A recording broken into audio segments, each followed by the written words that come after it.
Assalamualaikum warahmatullahi wabarakatuh. Perkenalkan, nama saya Ahmad Rafi Al-Majid. Saya sebagai perwakilan panitia Ziarah Robitoh. Audio Jungle.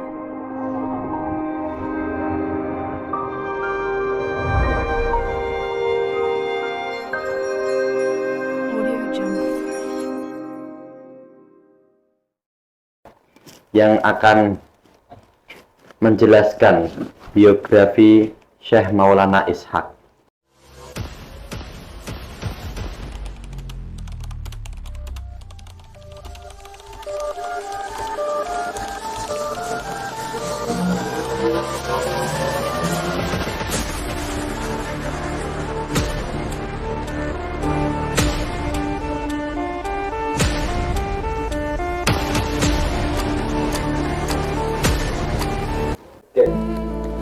Biografi Syekh Maulana Ishaq. Asal-usul dan latar belakang. Syekh Maulana Ishaq adalah seorang ulama besar yang hidup pada abad ke-14 hingga 15. Ia dikenal sebagai putra dari Syekh Jamaluddin Akbar Al-Husaini, seorang ulama keturunan Arab yang juga berdakwah di wilayah Asia Tenggara.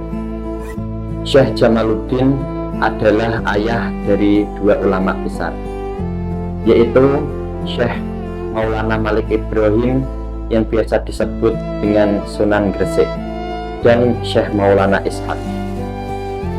Dengan demikian, Syekh Maulana Malik Ibrahim dan Syekh Maulana Ishaq adalah saudara seayah. Jadi bisa dibilang jaringan dakwah Islam di Nusantara saat ini banyak dipengaruhi oleh satu keluarga besar yang alim dan berdedikasi.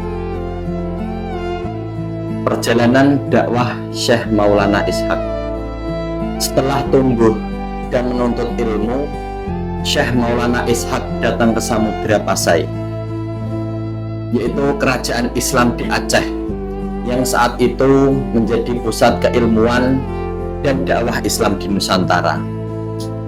Dari sana beliau itu melanjutkan perjalanan dakwah ke bagian timur Pulau Jawa, tepatnya di Blambangan.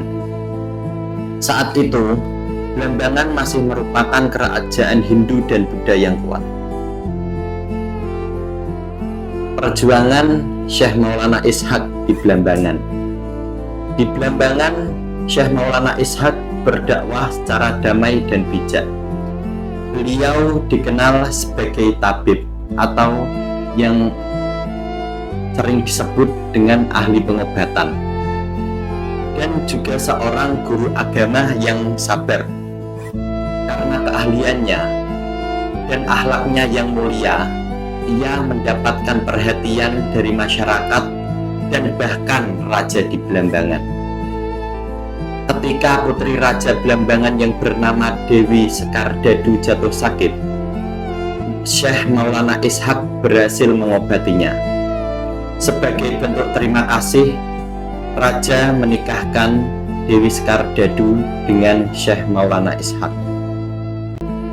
Dari pernikahan beliau dan Dewi Sekardadu lahirlah seorang anak yang kemudian dikenal sebagai Raden Paku atau Sunan Giri, salah satu jajaran dari Wali Songo.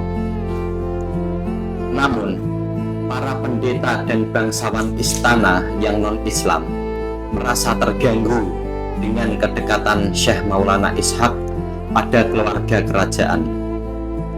Mereka menghasut sang raja agar memisahkan Syekh Maulana Ishaq dari kerajaannya. Akhirnya, karena tekanan politik dan keselamatan, Syekh Maulana Ishaq pergi meninggalkan Blambangan.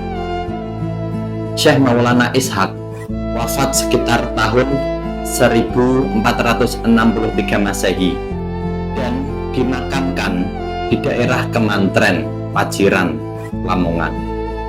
Ada catatan yang menyebutkan beliau kembali ke Pasai setelah wafat. Namun petilasan beliau terletak di pinggir pantai. sebelah barat Tanjung Pakis, tepatnya yaitu di belakang Masjid Al-Abror. Kesimpulan dari biografi Syekh Maulana Ishaq. Syekh Maulana Ishaq bukan hanya seorang dai biasa, tapi juga penghubung antara Islam di Sumatera, Jawa, dan kawasan timur Indonesia. Meski kisahnya tidak seterkenal Sunan Kalijaga dan Sunan Bonang, perannya sebagai ayah Sunan Giri dan pelopor Islam di wilayah Belambangan menjadikan namanya sangat penting dalam sejarah Islam di Nusantara. Sekian dari saya. Apabila ada tutur kata yang tidak berkenan, saya minta maaf sebesar-besarnya. Ihdinas syiratal mustaqim. Wabillahi taufiq wal hidayah. Wassalamualaikum warahmatullahi wabarakatuh.